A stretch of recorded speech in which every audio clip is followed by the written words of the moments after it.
This is the Agents for Change Network, where we always keep it real. I'm your host, Rob Bell, and as always, we're going to talk about some of these systemic issues that are plaguing the black community and try to figure out how we can possibly come up with some solutions as to how we can move forward and get better with where we are today. The Agents for Change Network is a network that my brother Scott Bell and I came up with about maybe a month or two ago, based on the conversations that he and I have almost on a daily basis, talking about our community and what we can do to try to get better with it. And of late, although we suffer a lot of social ills in our community, the number one issue is the violence in the community. Scott is in Philadelphia. I'm in Atlanta. And obviously, in Philadelphia, violence is totally out of control. They're up to, I believe, over 300 and I believe almost 60 homicides as of today. And they only had 499 all of last year. So they're on pace to break that record. Down here in the ATL, we're not as big as Philadelphia, but we certainly have our fair share of crime down here. And almost on a daily basis, there's some type of shooting or homicide that's being committed in the city of Atlanta, and they're trying to scramble around, trying to figure out, just as they are in Philadelphia, what we can do to try to downsize some of the violence that's going on in the city. We adapted a new feature about a couple of weeks ago, and what I've done is I've asked some special guests to come onto the show and give us some insight as to how they feel about the particular issues that we talk about on the show. And on this show, there's no different than in what we've done in the past. And so it is my extreme pleasure to welcome filmmaker and USA Today Network journalist Rob Bell. Rob, you there? I'm here. Hey, Rob, how you doing today? I'm doing great. How you doing? I'm doing pretty good, sir. Listen, it's a pleasure to have you on the show. You and I obviously go way back, and we've had extensive conversations about a variety of issues, and in particularly this issue of how we can make improvements in our community. Although you and I haven't really specifically talked about the recent violence that have occurred, I'm sure you can lend us some insight as to what's going on. But before we get started, just briefly tell us a little bit about yourself.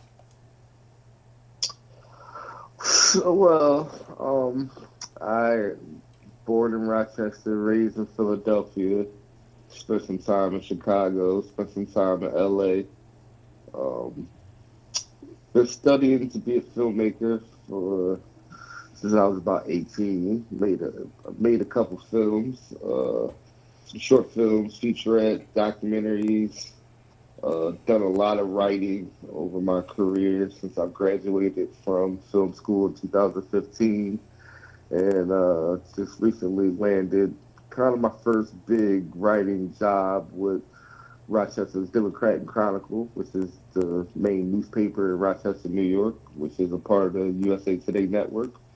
The changing neighborhoods and cultural trends reporter, so I do a lot of community reporting. Um, and with the uptick that we're seeing in violence all across the country, Rochester is no different. I think per capita is worse than Chicago right now, um, which is saying a lot. And I've had to do a lot of stories, getting voices from people in the community and people who have been affected by gun violence as of late. Personally, I'm no different. I have a brother that was shot and paralyzed. He's a gun violence victim. I've had friends. I've had that I know who have died from gun violence. I have close friends who have siblings who have died from gun violence. I think when you come from the inner city, I think it's just the norm. It's one of those degrees of separation kind of things. So I think naturally, a lot of my work has dealt with trying to document and tell stories about people who come from these neighborhoods that are affected by the very issues that we're talking about right now. So that's the skinny on me and what I got going on right now. Well, that's not a skinny. That's a fat, bro. Um, you are probably one of the most unique guests that I've had on the show because you have a an experience or experiences that are a little different than a lot of the folks that have been on the show. You've had an opportunity to live in Chicago. You've had an opportunity to live in Los Angeles. Although you were born there in Rochester, you were raised in Philadelphia. And those are some major cities Yeah. in this country that continually experience a multitude of violence. As you point out, your brother has been a victim of gun violence, and as a result, is paralyzed from the waist down. You've had a variety of friends who have been shot and probably killed as a result of violence, and so you've had a lot of experience in this, and quite frankly, my brother, you have been very lucky to escape a lot of that. You know, um, the only person that I can probably compare you to is myself, only Right. because I've been a police officer and I've had an opportunity to experience all that. Although I didn't live in any major cities, I've lived in some different cities, but not any major cities. And I too grew up in Philadelphia and know what it's like to experience violence almost on a daily basis. And so it's great having you on the show. It's a privilege and an honor. And I just want to get into your head a little bit if I can. Yeah, let's do it for sure. Living in Rochester, I lived in Rochester too. As a matter of fact, I was a police officer in Rochester. And of late, the police in Rochester have experienced a variety of issues when it came to the killing of the man on Jefferson Avenue with the spit bag over his head, with the pepper spraying of the girl, and with some other issues. People in the city protested against that, and obviously Rochester has experienced its issue of violence. Being a cultural arts and neighborhood reporter, I hope I'm getting that right. Uh, what has been your experience when you get out there in the field and you report on these issues? Well, I mean, it's it's interesting to me when early this year, I think it was about the 11th homicide that Rochester had, and I remember uh, as part of my job, I'm on what they call the Now team at the newspaper. So we kind of are supposed to report on breaking news as it happens. And it's about six of us on that team, and we have a meeting every morning at 6 a.m. to talk about what's trending, what's happening in the city. We all pitch our story ideas. If there's something that's really hot breaking, and they break the assignments up, somebody gets the cop beat, somebody gets the political beat. I'm usually the one that gets the community reaction beat. And I remember when Rochester had its 11th homicide, and usually these meetings are, 15, 20 minutes. And, that day was about 40 minutes because it was a real conversation on, it was seen as a crime wave. And 11 it was homicides. crazy. It was the 11th homicide. It was crazy to me. And I had to have a conversation with my brother about it later that day. And I said, I must be sensitive. I must be desensitized because growing up in Philadelphia, you can have 11 homicides in a weekend. Right. And Absolutely. that doesn't mean, and I felt myself at the time kind of like saying, well, is this really a problem? You know what I mean? Like I come from a city where far more people than that get killed. And I Yes. really had to check myself before I started to really dig into report.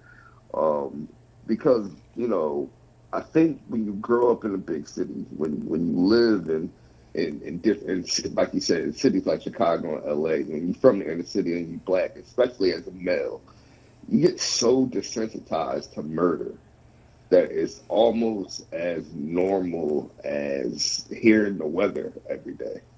you know, That's a sad you hear commentary, that, bro. you hear that it's going to rain, and it's just like there's no thing. It rains every now and then, and it's the same thing when it comes to people being the homicide rate, people being killed, and coming to a smaller city like Rochester. Um, really, I really had to change my thinking because even though it's a small city, that doesn't mean that the value of life is any different. And because it is a small city, and Rochester has kind of this 6 degree of separation thing, where like after a while you realize that everybody knows everybody, or you can't go too far without bumping into somebody who knows somebody Right. that you know. The deaths and the murders have so much more of an impact here because they affect seems like it affects everybody, or it's going to affect somebody or it's so close to home where it's like, growing up in Philly, you hear about a triple homicide. That could be somebody you never met before, never seen, nobody knows them, and it kind of becomes this thing where it's out of sight, out of mind. And here in Rochester, it's like if it's a triple homicide, that hits close to home for a lot of people. So I found myself, going into the community, and again, you kind of get a few different reactions. You get people who, even here, are desensitized to it in the community, and it's just like, whatever. They understand it on a certain level. It's drug related, or it's coming from poverty. And then you got people who are really traumatized by it. I did a story on a young man here who, every time one of these murders happens, he's linked up with a therapist who is offered pro bono therapy services to people who are close to the victims. And it's really this whole push now to really understand the mental health aspect of the violence. Not only the ramifications of people who have dealt with it, but to look at it in a sense of prevention. Like, why are people choosing to resolve conflicts with guns? And really, that's what it comes down to. When I've talked to people who are really, really in the community, and this is what I think is important is, credible messengers. Finding people who have experience being in the streets, these being around the violence and the gangs and the drug corners, but at the same time being able to articulate the feelings of the people in this community and in those communities. And the one thing that the common thread that I found is that it's conflict resolution. You have people who get into these conflicts, whether it be over drug money, whether it be over ego, whether it be over some kind of mental health issue that escalated, and they don't know how to resolve the conflict other than to use a gun. So is And it so is it the charge of, I don't mean to cut you off, no, go ahead. but is it the charge of community service workers or social service workers or the police to try to engage? Because I absolutely agree with you 100%. I've in my career worked mental health. I've been involved in social and human services. I've been involved in law enforcement. So I understand the human plight of where people are, especially regarding conflict. People have a very difficult time resolving conflict, and it usually ends up in violence because that's all we know. That's all Right. we have been taught to do. That's all we see on television. That's how we've been ingrained in terms of dealing with issues, especially in the black community. So is it the charge of people who work in these agencies to try to somehow pull people in, especially young people, and teach them how to engage in conflict resolution? I know for me, On the job that I do now in Rochester, I took a certified training course in conflict resolution, and because I deal with the homeless population here in Atlanta, uh, they felt like, in addition to my training as a police officer, the art of teaching and showing people how to resolve conflict would help people uh, not use weapons or not use handguns to resolve their conflict. So is the move uh, kind of going that way, especially with the issues that you guys have with your police officers up there? So is the move kind of moving in that trend? For social workers, Yeah. um, I mean, there are people who say that yeah, there should be um there there's a move for a couple of things. So there's a push to have social workers and act as first responders almost to mental health crises, and then you have a push for an initiative which is called mental mental health first aid, which is similar to regular first aid. You take a first aid class and you learn how to do CPR. You see somebody choking as a civilian, you learn the skills to perform the Heimlich maneuver. Well, mental first aid is kind of like the same thing, where as a civilian, if you notice a trigger in somebody and you notice that to be what could be the beginnings of a mental health situation, then you are equipped with certain skills to kind of de-escalate that situation. Um, to me, I mean, it's hard. I'm gonna take my journalist hat off and I'm gonna put on my young black kid from the city hat, and it's hard. You know, the the violent people that I've been around, that I know of, that I've seen, that will act first to pick up a gun to resolve a conflict. How you gonna get that person into a room with a social service worker? Like, you're not. That's an excellent question. Excellent question. Like, you're not gonna get that person in that room to that you really need to reach. That person, that hyper violent person, and I'm not gonna put a race on it. I'm not gonna put an economic status on it. Um, I, but just that hyper violent person.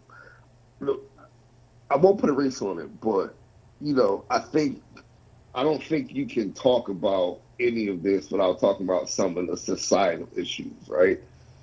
I do believe that the source of a lot of this is poverty and generational poverty, and I think it starts with you grow up in a situation where you feel like you have no options, and you see what works for other people, and if you got no guidance around you, if you got no positive influences, and you grow up in a situation where it's dog eat dog, and everybody on every corner is trying to survive, like, how you gonna reach those people who every day are thinking about surviving and living by the code of the street, quote unquote, where it's cutthroat and we got to do anything to make money and to protect the money that we make. Um, to penetrate that with a social worker seems like um, seems like a lot of hot air to me, to be honest with you. Um, so I think if you want to, and I don't know if we're talking about the solutions part yet, but I Well, I don't I see want to how. move. I want to move into that right now. I Right, know recently you just had a birthday.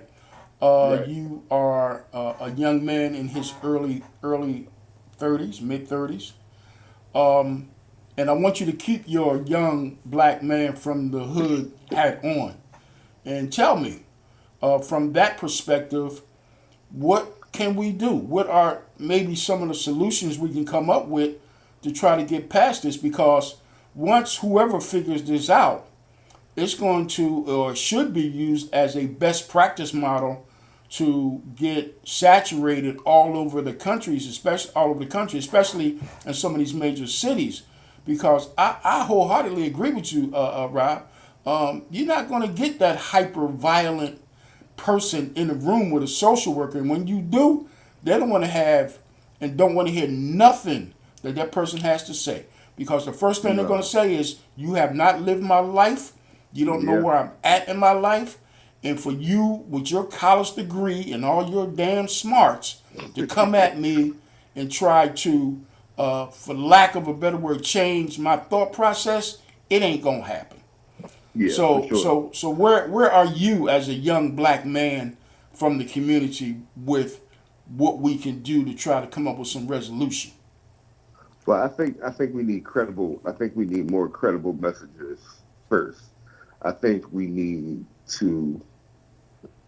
A lot of times, like you said, the people with the degrees and the think pieces, and they read all the literature and the books. They want to go into the community and put the cape on and try to save people, right? And sometimes I think people in those positions need to step back and maybe identify credible messages within the community. People who have been in these situations, in these neighborhoods, um, in the drug trade, and in gangs, and have have kind of found a way to turn themselves around and maybe empower them to reach more masses within the community. Because I think that you are more likely to listen to somebody that you can relate to. Um, so I think that's number one. I think we need to identify more credible messages within the community and empower them, not try to go in and and send the poverty pimps in or send the social services. Because at the end of the day, I mean, those are just jobs. A lot of those people are coming from outside of the community. Their first or second year out of college. They got their social service degree or whatever, and it's a 9 to 5 job for them. And there's always going to be a disconnect when it comes to that. So I think we need to identify some people who can relate to these kids and talk to them in their language, and say, hey, listen, a lot of these skills aren't transferable. I mean, what's the difference between a decorated Navy SEAL and one of these kids on the block that knows how to use an AK-47 and is fearless when using the AK-47? Yeah. Is that skill not transferable to be on some kind of secret uh, Absolutely. national Yeah. national defense team? Yeah. Is the kid on the block who can keep the count of all the money he's made all day and make his split between him and go re-up and do all this math to make his drug business work? Is that skill not transferable into some kind of accounting for a major company? I mean, I think that's a big part of it too, is that a lot of these kids are doing what they see um, has provided a better quality of life for people around them. Right. Um, Exactly. and if they knew that some of those skills were transferable into other things and other parts, if they were exposed to other avenues, and I, it's hard to say that all of them would, make a decision to do something else. But I have to believe a good portion. I the other day, me and my brother, just like you and your brother, me and my brother have a lot of conversations about this, and a lot of times it turns into satire or funny conversation. But really, I was being serious the other day when I said, he was telling me about something about Chicago, about how like uh, 35 or 40 people got shot over a weekend or something like that. And I just said out loud, like, if I'm a 10-year-old kid and I'm hearing that, I'm like, for me, I'm thinking, damn, why would I want to get into this industry? Right. And like, the drug game is the industry at the end of the day. And I never understood why people say it's the easy way out because it seems very, very difficult to survive in that world. But if you can, I mean, wow, like a lot of those skills can be transferred into things that don't involve life or death situations, don't involve jail, don't involve violence. Yeah. If we could, if we could get people, if we can get credible more, if we can empower and train more credible messages within the community to say that, to relate to people, to say you have other options than this, then maybe we might be able to make a small dent into it. But I forget what episode or what season of The Wire it was when one of the police chiefs or one of the main characters said, you know, when once these kids get to a certain age, then it's over. Right. Yeah. Like you got to reach them when they're young, when they're like 6, 7, 8. And sadly, I think that's the truth. Yeah, I we had think that I did an episode this morning where I spoke exactly to that. You know, we have a generation now that, for the most part, we've pretty much lost. You know, yeah, and you make a yeah, good point when you talk about transferable skills. I know that when I worked in the several youth programs that I did when I was in Philadelphia, and I felt like I did some good work. One of the things that I always talked about was the ability to have transferable skills. You know, you make another good point where you talk about the drug industry. The drug industry is the number one employer in the black community. yeah. And as much as people don't want to hear that, that is where a lot of our people turn to because that's how they make their money. That's how they feed their families. That's how they get the things that they see on television every day that they don't think are attainable in any other way but to sell drugs because drugs makes them money and it makes them a lot of money. And so what is happening today is that we are, and the other thing that you talk about, and I've talked about myself, is that nobody wants to bring these young people to the table because all of these brilliant minds and degree holders and people who, like you say, do this for a living 9 to 5 and then go back to their cushy homes and neighborhoods outside in the suburbs. Nobody can come up with any solutions because they're afraid to bring these young guys to the table and empower them to talk to some of these other young guys. I had a theory that said that if you want to create a program and spend some money on hiring some of these young brothers in different parts of the neighborhoods and have them hire some of their buddies to go around and educate people through a series of workshops and teach them the significance of uh, uh, nonviolence and how the violent side of what they're doing has a dramatic effect on their neighborhoods. And if you throw the money over on their end and let them come up with the ideas and solutions as to how they can touch some of their friends and their, for lack of a better word, their colleagues, then maybe you can make some inroads on some of this because, as a 64-year-old old law enforcement guy, ain't nobody really gonna listen to me. I might be able to touch a few, but they certainly will listen to a guy like you, who is a young gun, grew up in the hood, in the neighborhood, have had friends who have been involved in the industry, but somehow had the ability to escape that, move on, go to college, get your degree, and now you making a contribution back to the community by providing some writing and some information for people to read and hopefully get better with that. So if they can replicate that and get some more folk, not necessarily just like you, but close to where you are and close to the neighborhoods that you deal with, then maybe they can make some inroads. But for whatever reason, I got my reasons, but for another show. They decide that they want to keep that money tight to themselves, and there's a lack of trust that they're showing with trying to get some of these young brothers and sisters involved and helping come up with some resolution. So And and lived experience is a huge thing. I Yeah. mean, you can't replicate lived experience.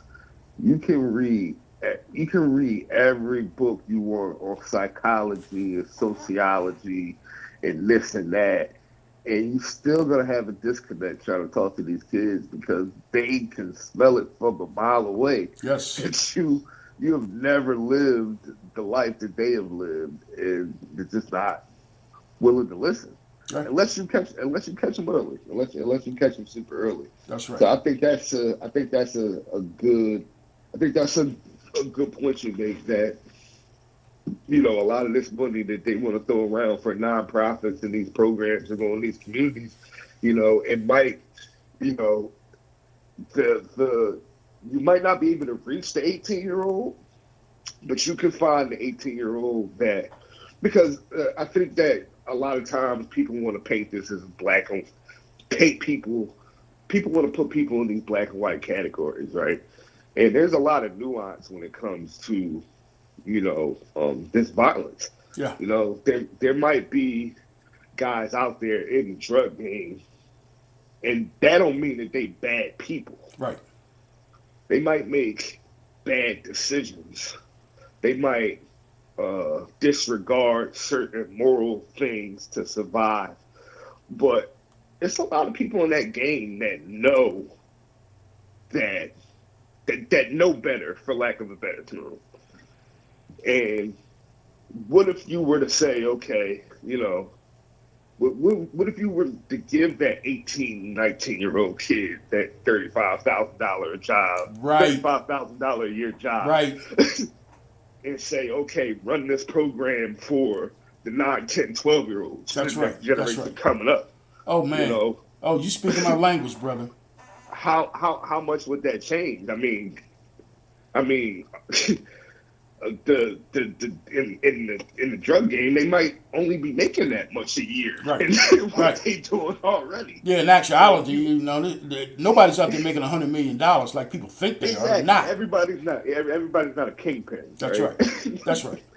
So if you can reach that 18, 19-year-old kid and give them the option, hey, you can make this salary without worrying about, who's after you or going to jail every night, Right. then come on now. I got to think 6 out of 10 of those kids, or at least half, Yeah. five We'll out take of 10 of advantage of those that. kids are going to say, yeah, I'll do Absolutely. that. Absolutely. So listen, Rob, we're up against time. Um, we're talking to filmmaker and USA Today Network journalist Rob Bell, and give us some parting words before we break out. Yeah, I think that, the violence thing right now, I don't think you can pin it down to one city. It's happening everywhere, literally everywhere. Um, the gun violence is going up. I think it's got a lot to do with. I think it's a. I think that it is a mixture of a lot of different things. A lot of people have said this whole pandemic thing, that people were cooped up. I don't really buy that. Summers are always violent. Um, I think that we live in a culture right now where there's a lot of social pressure to succeed. Um, it used to be, especially for young people, especially for young black people. Um, it used to be a joke where, amongst friends, where we say, Instagram killed the game, or social media killed the game. But I think we're starting to see some really detrimental effects of social media Yes. right now. Yes. I think it has created this pressure amongst people that you always have to be doing well, that you always have to be living at a certain standard, that you have to be successful and have money and this and that. And I think if you are a young kid who doesn't see a way out and grows up in poverty and constantly being bombarded with this idea of America and this capitalist society we live in, so, your worth in America, your worth is attached to how much money you make. Right. It's just period. Yeah. No doubt. and and for our community, I think that is it's even that pressure is doubled because you're already growing up thinking I'm less than because of A, B, C, and D. And now when you put the economic pressure of you're not shit if you don't have this amount of money, everybody's not equipped to run the course, Right. Right. and say, okay, let me keep my head down, let me keep working. Everybody don't have the support system to keep it going. It's not an easy thing. One of my favorite quotes from Spotlight.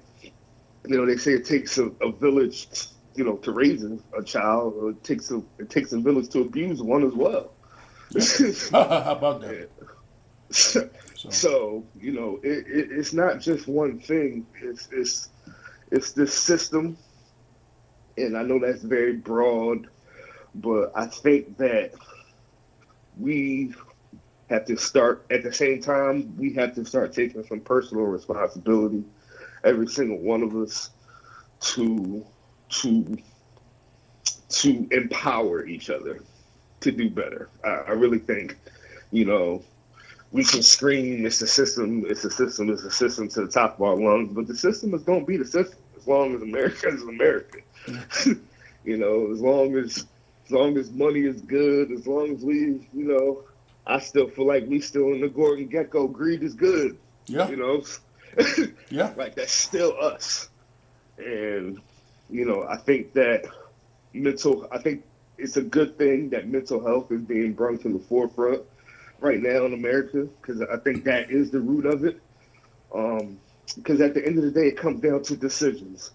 And if you can reach a person and empower them to think about the decisions that they make and be a supportive and positive influence in their lives, then one by one, maybe people will make better decisions when they feel pressured. Because really, that's what it comes down to. Like you think, I always say, you think that these kids want to kill each other, and I think a lot of people in my industry has been a culprit of this. I think as far as perpetuating, violence in a way that doesn't look at the causes of it. So when people read these headlines, see these news stories, they just think, oh, those people in the inner city are savages. All they want to do is sell drugs and kill each other. Right. Um, that's detrimental to look at it like It's that. crazy. you know, Yeah. um, we got to start looking at the nuances and the reasons why people make some of the decisions that they make. And, if we can stop being so judgmental as a society and kind of just, um, like I said, empower people to maybe think about making other decisions, then maybe some things will change. But I think we all got to start taking some responsibility to how we might be perpetuating some of that pressure Yeah. and that social pressure. Yeah. You know, All right, Rob. Thank you, man. Your insight was fabulous. One of the reasons why I wanted to bring you on the show because it was my expectation that you would bring this to us. And if you could, man, promise us that you'll come back and we'll continue. We could talk about this for hours. yeah, we could. And it's just not the type of thing that we can all get in 40 minutes. So Right. once again, thank you, sir. Congratulations on all that you do. Continue to do your good work out there in the community. And then lastly, give the family my love and my hugs and my kisses. We'll see you next time, Absolutely. brother. Absolutely. Looking forward to it. I'm down to come back on and talk anytime. So thanks for Okay. having me on. All right. Thank you. All right. That was Rob Bell, again, filmmaker, USA Network journalist, and a young man that has had the opportunity to be on both sides of the fence as a young African American male living in three major cities: Chicago, Los Angeles, and Philadelphia, and getting his degree in film and having the opportunity to work for a major network, major news network, and working in the community up in Rochester where he lives right now. So as you've heard, he has some great insight on what's going on out there, and we love to hear from our young people. We're going to wrap this up. This is the Agents for Change Network, where we always keep it real. I'm Rob Bell. I'm your host. And don't forget to subscribe to this YouTube page and make sure you press that like button. And then when you transfer over to the Facebook page, don't forget to share this video with your friends and also press that like button. We'll see you next time. Again, this is the Agents for Change Network, and have a great evening.